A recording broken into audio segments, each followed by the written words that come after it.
menjauhi roh yang suci sahabat. Kau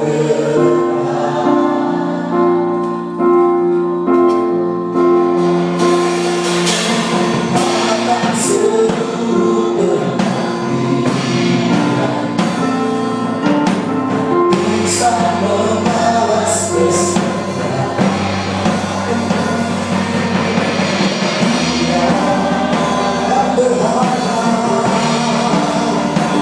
dan berharap pada sungguh besar pengorbananmu bagiku, terlalu dalam untuk dimengerti. Sungguh besar,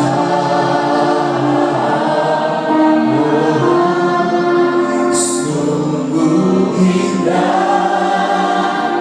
yang kau pikirkan tentangku.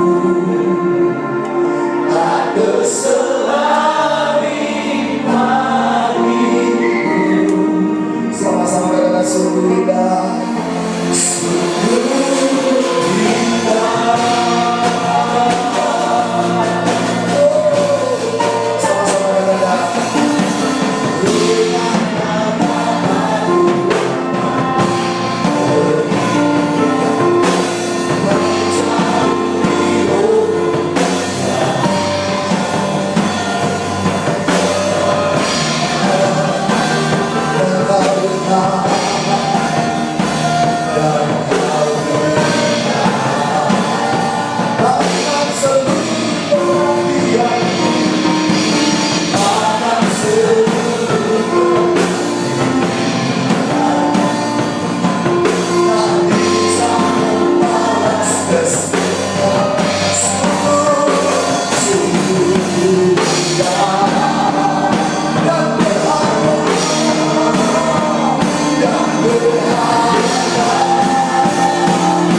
bersyukur hari ini masih ada kasih karunia dalam hidup kami. Sebab itu kami berjanji Tuhan, sisa kehidupan kami yang Kau beri dalam kehidupan kami, kami mau mempermuliakan Engkau dalam kehidupan kami. Karena sungguh tak terselami Tuhan kebaikan-Mu dalam kehidupan kami. Satu persatu kami boleh melihat, kami harus jatuh bangun Tuhan. Tetapi sampai hari ini sungguh luar biasa penyertaan-Mu dalam kehidupan kami Tuhan. Terima kasih Roh Kudus untuk malam hari ini. Bawa roh kami Tuhan semakin hari semakin menyala-nyala Tuhan, untuk mau melayani Engkau, memenangkan jiwa-jiwa di luar sana Tuhan. Masih banyak keluarga kami yang belum terselamatkan, masih banyak teman-teman kami yang belum menerima Engkau Tuhan. Itu semua ada di pundak kami Tuhan. Sebab itu mampukan kami sebagai kami boleh menjadi pelaku-pelaku firman Tuhan, supaya lewat kehidupan kami Tuhan, benar-benar mereka akan melihat Yesus itu tinggal dalam kehidupan kami Tuhan Yesus. Terima kasih Tuhan. Sore hari ini kami rindu dibekali dengan kebenaran firman. Karena kami tahu Tuhan, di ujung akhir zaman ini kekayaan kami tidak bisa andalkan. Siapapun di dunia ini tidak bisa kami andalkan. Hanya Engkau lewat kebenaran firman-Mu dapat membentuk kehidupan kami, dapat menguatkan iman kami Tuhan di saat kami terjatuh, di saat kami lemah. Hanya firman-Mu Tuhan yang dapat memberi kekuatan di dalam kehidupan kami. Terima kasih Roh Kudus buat hamba kebenaran firman-Mu. Urapi dia Tuhan, supaya apa yang keluar dari mulutnya itu berasal daripada-Mu, sehingga kami pulang Tuhan, kami datang tidak sama dengan kami datang, tetapi kami pulang, kami memperoleh sukacita yang berasal daripada-Mu Roh Kudus. Kalau kami harus ditegur, kalau harus kami dimurnikan Tuhan, itu semua untuk kebaikan kami Tuhan. Terima kasih Tuhan Yesus, terima kasih Roh Kudus. Kami rindu mendengarkan kebenaran firman-Mu pada sore hari ini. Kami alaskan doa ini hanya di dalam nama Tuhan Yesus Kristus. Haleluya. Amin.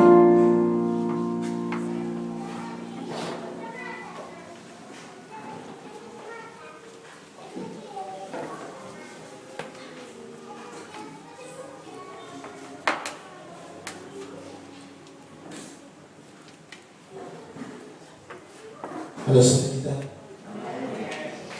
Tuhan pada siang hari sore hari ini saya menjelang malam membawa satu firman Tuhan yang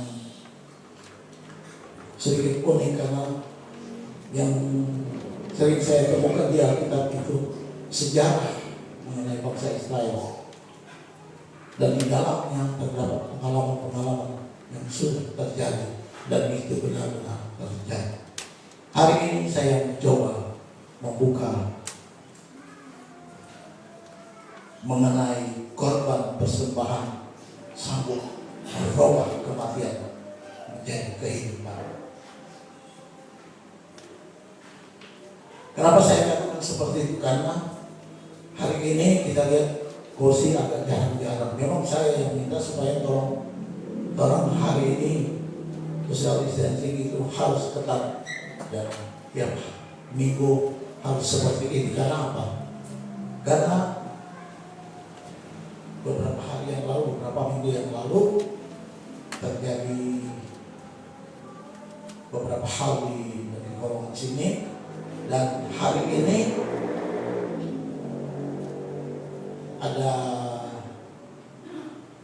tidak ada ibadah secara offline seperti ini di gereja di atas. Dan kami masih bersyukur karena kami diizinkan untuk ibadah offline. Itu karena apa? Karena pemeliharaan Tuhan terhadap kita sekalian yang berlaku. Karena di sini walaupun ada satu sedang di rumah sakit, Ibu Lince, walaupun puskesmas ulang-ulang, ibu dijokowi, tapi keluar sampai hari ini belum keluar DB. Dan ternyata ibu Dija sekarang sehat, walafiat. Saya pengen pulang, tapi karena sempat di sana betul selama. Tapi itulah pemeliharaan Tuhan terhadap orang anak-anak Tuhan yang selalu setia beribadah pada Tuhan. Kasus pertama di Alkitab, ketika Yakub ketakutan akan pembalasan Esau yang telah diperbuat Yakub terhadap Esau. Kita buka dalam Kejadian 27 ayat 41. Ada 3 kasus yang saya temui di Alkitab. Ketika Yakub ketakutan dengan pembalasan Esau. Kejadian 27 ayat 41. Esau menaruh dendam kepada Yakub karena berkat yang telah diberikan oleh ayahnya kepadanya. Lalu ia berkata kepada dirinya sendiri, hari-hari berkabung karena kematian ayahku itu tidak akan lama lagi. Pada waktu itulah Yakub adikku akan kubunuh. Apa yang dilakukan Yakub pada waktu dia akan menemui Esau ketika dia akan pulang ke Kanaan? Itu terdapat dalam Kejadian 32 ayat 3 sampai 8, 11, 13 sampai 15, 18 sampai 20. Terlalu banyak ayatnya, tapi kita semua tahu ketika Yakub akan pulang ke Kanaan, dia harus melewati daerah Edom, daerah Esau. Apa yang Yakub lakukan? Seingat Yakub, Esau dendam karena ibunya pada waktu Yakub lari, ibunya mengatakan, segera lari, kau akan dibunuh oleh Esau. Dan ayat yang barusan kita baca ini memang Esau menaruh dendam. Apa yang terjadi? Apa yang Yakub lakukan ketika dia akan bertemu dengan Esau? Ketakutan ada, memang. Kesamaan Yakub ketika dia menipu ayahnya. Tapi yang jadi ketakutannya adalah Esau masih hidup. Maka yang terjadi setelah dia berjalan pulang,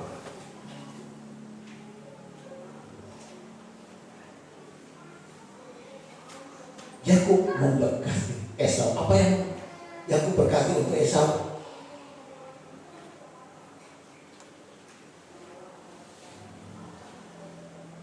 Kejadian 32 ayat 15.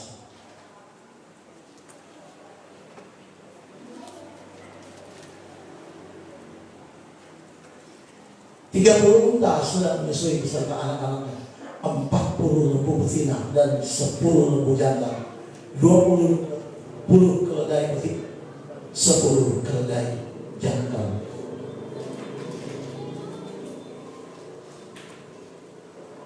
Ayat 16. Ayat 14 dulu. 14 dulu. Yaitu 200 kambing betina dan 220 kambing jantan, 200 domba betina dan 20 domba jantan. Persembahan Esau untuk persembahan Yakub untuk Esau yang terjadi ketika Esau bertemu dengan Yakub.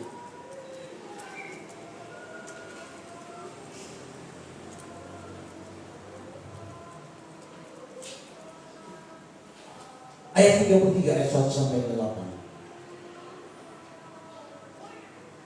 33 terus. Yakub pun melayangkan padanya, lalu dilihatnya Esau datang dengan diiringi oleh 400 orang. Maka diserahkannyalah sebagian dari anak-anak itu kepada Lea dan sebagian kepada Rahel serta kepada kedua budak perempuan itu. Ini menandakan ketakutan Esau, ketakutan Yakub terhadap Esau. Ayat 2. Ia menempatkan budak-budak perempuan itu beserta anak-anak mereka di muka, Lea beserta anak-anaknya di belakang mereka, dan Rahel beserta Yusuf di belakang sekali. Ayat 3. Dan dia sendiri berjalan di depan mereka, dan ia sunyi sampai ke tanah 7 kali hingga ia sampai ke dekat kakaknya itu. Ayat 4. Saat Esau berlari mendapatkan dia di dekatnya dia, lalu dibunuhnya Yakub lalu ditusuknya dada Yakub dengan pisau seperti itu. Yang terjadi, dipeluk lehernya dan diciumnya, lalu bertangisanlah mereka. Kenapa bisa seperti itu? Karena pada waktu perjalanan Esau menemui Yakub, Esau sudah diberkati. Ini berkat Yakub yang diberikan pada Esau. Ini berkat Yakub yang diberikan pada Esau. Kan kita sudah 200 domba dan sebagainya. Karena itu judul hari ini saya katakan persembahan dapat merubah kematian menjadi kehidupan. Coba kalau persembahan Yakub belum lebih dulu masuk kepada Esau, ini mungkin secara bersaudara iya, tapi dendam kan mana ada orang dendam boleh hilang di dendam. Selalu berkata, iyo kita serupa. Awas kalau ada berdapat dengan. Selalu akan berkata seperti itu. Memang kita serupa karena kelakuan. Awas kalau ada berdapat dengan. Selalu akan begitu. Tapi Esau tidak seperti itu. Ketika diberkati oleh Yakub, berubah cara pikir Esau.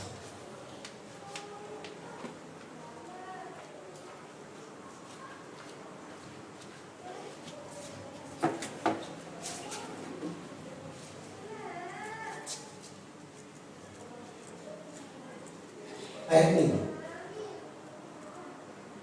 33 ayat 5. Kemudian Esau melayangkan pandangan dan melihatnya perempuan-perempuan dan anak-anak itu. Lalu ia bertanya, siapa orang-orang yang beserta engkau itu? Jawab Yakub, anak-anak yang telah dikaruniakan Allah pada hambamu ini. Ayat 6.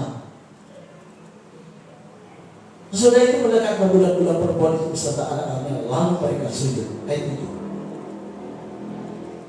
Mendekatlah juga Leah beserta anak-anaknya dan mereka pun sujud. Kemudian mendekatlah Yusuf beserta Rahel dan mereka juga sujud. Ayat 8 ayat terakhir. Berkata Esau, apakah maksudmu dengan seluruh pasukan yang telah bertemu dengan aku tadi? Jawab Yakub, untuk mendapat kasih tuanku, dan Yakub mendapat kasih Esau. Ketika persembahan itu, kan pertanyaan Esau berkata, Esau, apakah maksudmu dengan seluruh pasukan yang telah bertemu dengan aku tadi? Jawabnya, untuk mendapatkan kasih Tuhan.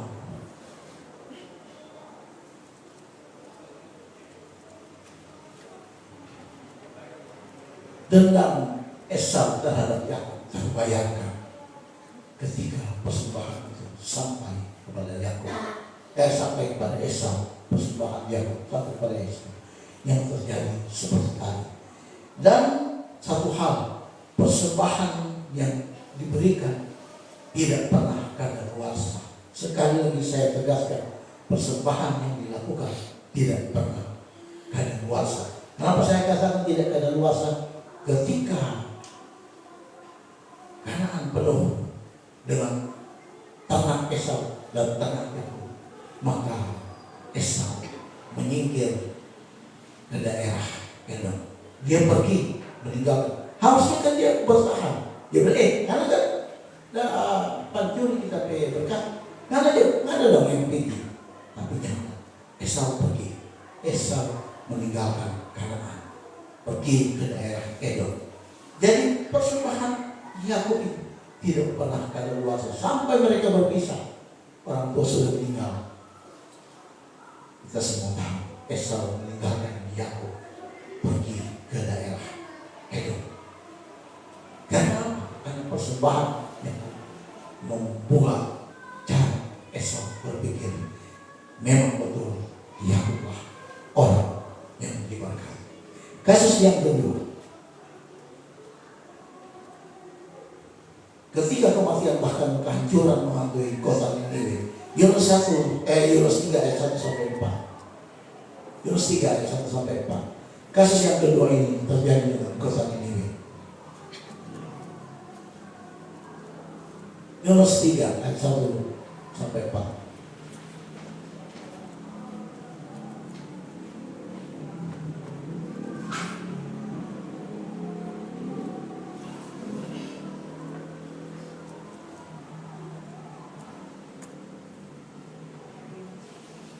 Datang firman Tuhan kepada Yunus untuk kedua kalinya. Demikian. Ayat 2. Bangunlah pergilah ke Niniwe, kota yang besar itu, dan sampaikanlah kepadanya seruan yang kufirmankan kepadamu. Ayat 3. Maka berteriaklah Yunus, bersiaplah Yunus lalu pergi ke Niniwe sesuai dengan firman Allah. Niniwe adalah sebuah kota yang mengagumkan besarnya. 3 hari perjalanan luas. Mulailah Yunus masuk ke dalam kota itu sehari perjalanan jauhnya, lalu berseru 40 hari lagi maka Niniwe akan ditunggang balikan. Tadi sudah saya katakan, persembahan tidak pernah luas. Jadi orang-orang yang suka membawa persembahan di sini, Tuhan selalu melihat karena persembahan saudara tidak pernah ada luasa. Coba kita buktikan. Yunus 4 ayat 1 sampai 3.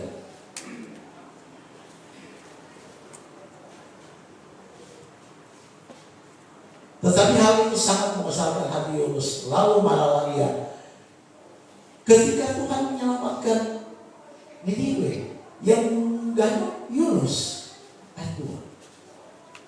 Dan berdoalah ia kepada Tuhan, katanya, ya Tuhan, bukankah setelah aku katakan itu ketika aku masih di negeriku? Itulah sebabnya maka aku dahulu melarikan diri ke Tarsis, sebab aku tahu bahwa Engkaulah Allah yang pengasih dan penyayang, yang panjang sabar dan berlimpah kasih, serta setia, yang menyesal karena malapetaka yang telah didatangkannya. Itu ayat 3. Jadi sekarang ya Tuhan, cabutlah kiranya nyawaku, karena lebih baik aku mati daripada hidup. Karena yang Tuhan berikan kepada Niniwe, Yunus yang gagal, Yunus yang marah. Karena kan Tuhan sudah bilang Niniwe akan ditunggang balikan. Yang terjadi, orang semua tahu tidak pernah terjadi sampai hari ini. Kenapa? Pertanyaannya, kenapa? Karena baca ayat 11, Yunus 4 ayat 11. Saya katakan ulang-ulang, persembahan tidak pernah kadaluarsa. Bagaimana tidak akan sayang kepada Niniwe, kota yang besar itu, yang berpenduduk lebih dari 120.000 orang, yang semuanya tak tahu membedakan tangan kanan dari tangan kiri. Dengan apa? Ternaknya yang banyak. Apakah pada waktu nanti sesudah dikatakan sebab itu kembalikan baru dalam melakukan persembahan itu? No. Sudah. Tuhan ingat apa yang telah dilakukan oleh kota Niniwe. Persembahan yang dilakukan oleh kota Niniwe tidak membedakan tangan kanan dan tangan kiri dengan ternaknya yang banyak. Saya cuma ingin mengklarifikasi kembali mengenai persembahan agar Tuhan jangan salah dengan persembahan. Persembahan itu tidak pernah kadaluarsa. Apapun yang pernah Tuhan lakukan, Tuhan pasti ingat apa yang sudah dilakukan oleh semua anak-anak Tuhan. Kenapa saya katakan seperti ini? Seperti lagu tadi, menabur dengan menunjukkan air mata. Firman Tuhan ini klop. Kita mau lari kemana firman Tuhan ini? Seperti itu firman Tuhannya. Ketika Tuhan menabur dengan menjujurkan air mata, jangan pernah khawatir dengan pengorbanan dan korban. Karena Tuhan selalu ingat. Makanya saya ulang-ulang, pengorbanan tidak pernah kadaluarsa. Kenapa saya katakan begini? Ketika Yesus mengorbankan dirinya di atas kayu salib 2020 tahun yang lalu, kalau persembahan yang Yesus lakukan kadaluarsa 1000 tahun yang lalu sudah habis, yang ada sampai hari ini. Tapi kenapa? Karena persembahan Yesus menunjukkan air darahnya, melakukan untuk kita sampai hari ini. Karena persembahan Yesus tidak pernah kadaluarsa. Sampai hari ini orang semua bisa selamat, dan bahkan sampai seberapa lama telah hidup, dan sampai seterusnya semua diberi kesempatan. Karena pengorbanan Yesus sudah dilakukan 2020 tahun yang lalu. Kalau persembahan kadaluarsa kosa sendiri pasti dihancurkan.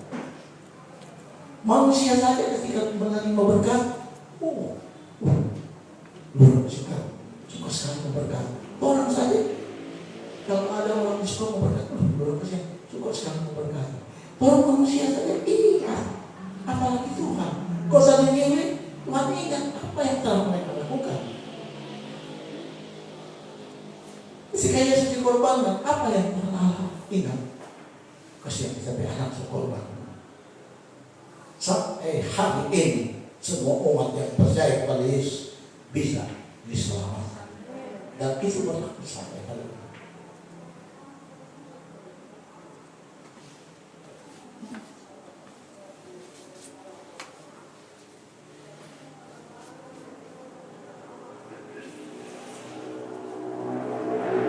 Mana buktinya Yesus pengorbanan Yesus itu tidak kadaluarsa? Tolong baca ayat yang paling populer, yang paling saya suka. Yohanes 3 ayat 16. Sama orang di luar kepala, pasti orang ingat itu. Yohanes 3 ayat 16. Karena begitu besar kasih Allah ke dunia ini, sehingga Ia telah mengaruniakan anaknya yang tunggal. Setiap orang yang percaya kepadanya tidak binasa, melainkan hidup yang kekal. Kenapa? Karena persembahan Yesus tidak pernah kadaluarsa.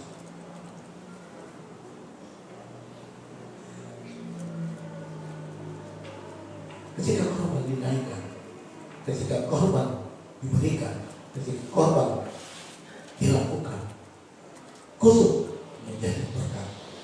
Kematian